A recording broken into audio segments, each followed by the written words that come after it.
Moonchild, the official debut studio album by Indonesia's own NIKI.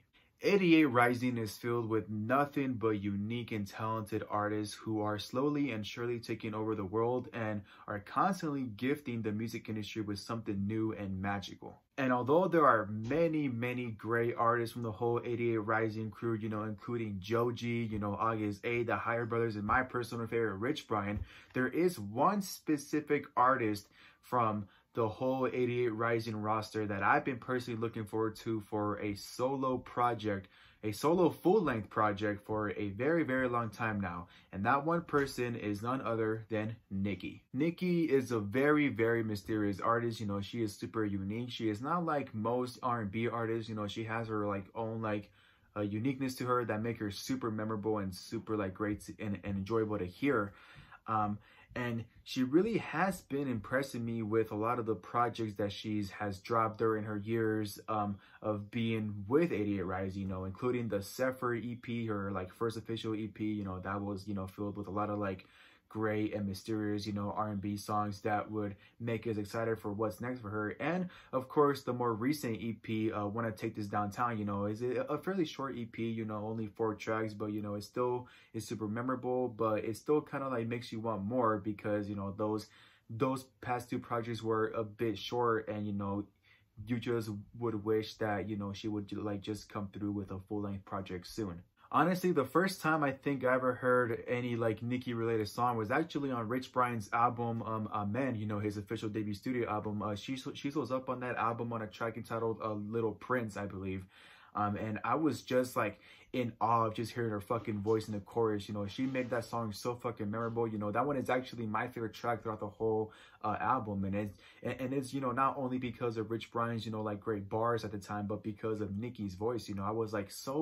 I was so curious of who that voice was and, where can I find her? Does she have her own shit? I was honestly so fucking impressed with that little hook that she sang in that song. And to top it all off, I personally think that NIKI was a big highlight and memorable part of the second Head in the Clouds album, especially with her track Indigo. It was a simple catchy song, but it turned out to be so fucking great. That song actually became one of my personal favorite tracks that came out in 2019, and to this day it is still in my playlist. I bump that song all the time. It is that fucking great. NIKI just honestly has so much potential, and I was just so excited to see what else she was gonna do next. Hopefully that a full-length album by her was coming soon. And finally, after a few years of waiting, NIKI has finally come through with the debut studio album that has been 2 years in the making. NIKI comes through with a really great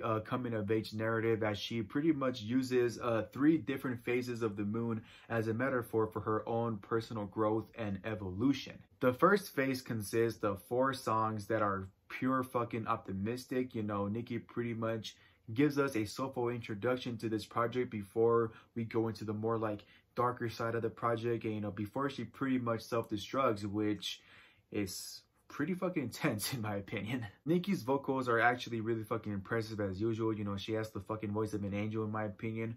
I'm not really used to hearing her, just sing a bunch of, uplifting and soulful stuff, but, she honestly sounds super good.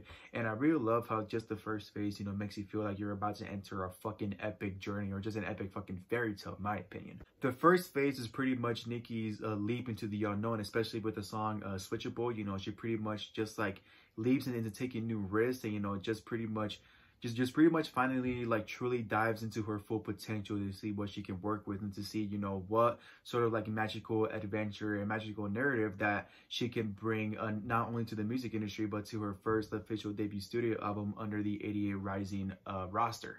And then we get to the second phase of the moon, which is where shit fucking goes down. It takes a much more dramatic dark approach that I fucking didn't expect, as NIKI pretty much gets lost in the darkness and I guess sort of experiences loss for the first time. I don't know how many of y'all know this, but I want to say maybe a year ago, NIKI unfortunately lost her mother to cancer, and I feel that that's where like that sort of takes place in. So the production value in phase 1 was a lot more soulful and a lot more uplifting, and then when you get to the second phase, it just changes to this like really like dark fucking like, you know, sort of like moody, you know, like R&B shit. You know, NIKI creates a really great dark atmosphere in this second phase.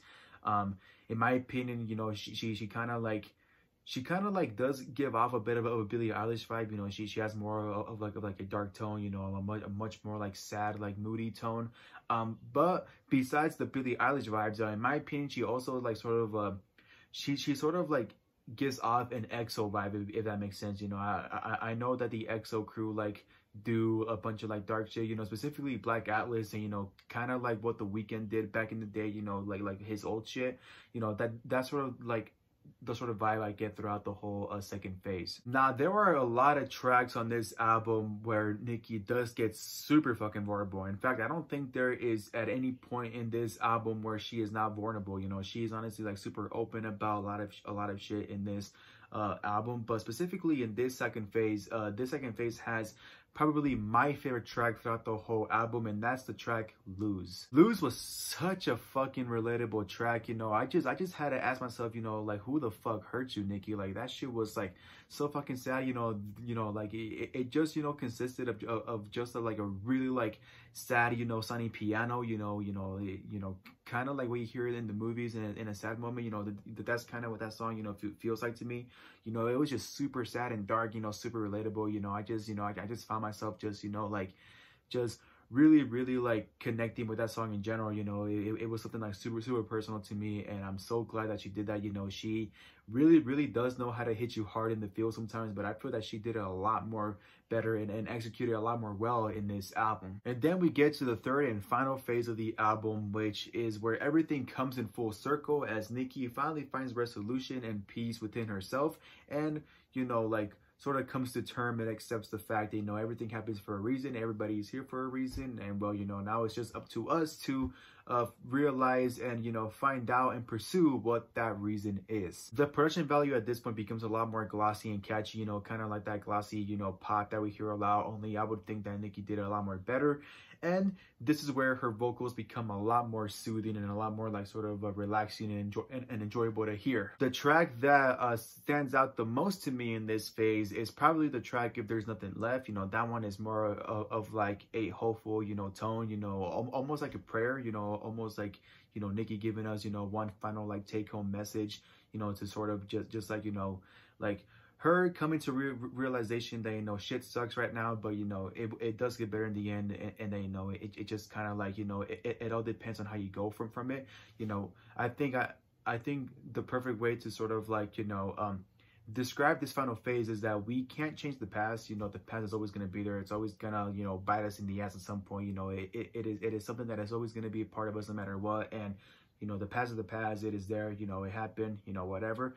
You know, we can't like do shit about it, but what we can do is decide how to move forward and how we move forward. And I think that was just a perfect, you know, like way to describe this final phase and just sort of like what this whole album is about. Now, if I'm being fair, there are probably only 3 tracks on this album that I didn't like, you know, and it was probably only because, you know, in my opinion, they just sounded a bit, you know, too generic and, you know, too basic and too boring, which is something that I wasn't expected from a NIKI album, because NIKI does not make boring music whatsoever. You know, she is super unique, she's mysterious, and, you know, it's the reason why a lot of people do love her music, because she's so fucking mysterious and you don't know what she's gonna do next. And I just feel that, you know, those 3 tracks specifically were the reasons why I just, you know, why I find it hard to fully enjoy this project. Now, I'm not saying this project is bad, you know, I did fairly enjoy most of it. You know, it is not an album that I regret hearing, but when it comes to an album by NIKI, I guess that's what I sort of expected more, but it is still a really fairly enjoyable album that I do recommend to all of you. I do think that this is an acceptable debut studio album. You know, I think NIKI put in a lot of like 2 years worth of work in this project, and it did turn out fairly well. You know, I do appreciate what she was doing, you know, trying to tell this like really great narrative. You know, not that many people would think of using, you know, the phases of the moon to like tell a narrative in their projects. You know, she was obviously doing something a lot more different than what other R&B artists do, and I think she executed very well. You know, I think she really, really like did know what she was doing, and she did like really do a good job. And you know, she like does like have she does, you know, keep your attention for a lot of it. You know, I do think that, you know, anyone would enjoy this album. And so honestly, I see this album as just, you know, a symbol of excitement for us to like be super excited for what NIKI is going to do in the future, because I have no doubt that after this project there is nowhere to go but up from here. So I am really, really looking forward to her future projects, because, you know, I did, you know, fairly enjoy this one, and I am sure that she is not going to disappoint me at all as, you know, the years go by. Thank you all so much for watching. I hope you guys enjoyed my review. Don't forget to like, subscribe, click that bell down below, all that good stuff, so you don't miss a single one of my uploads whatsoever. And don't forget to stay happy. I will never know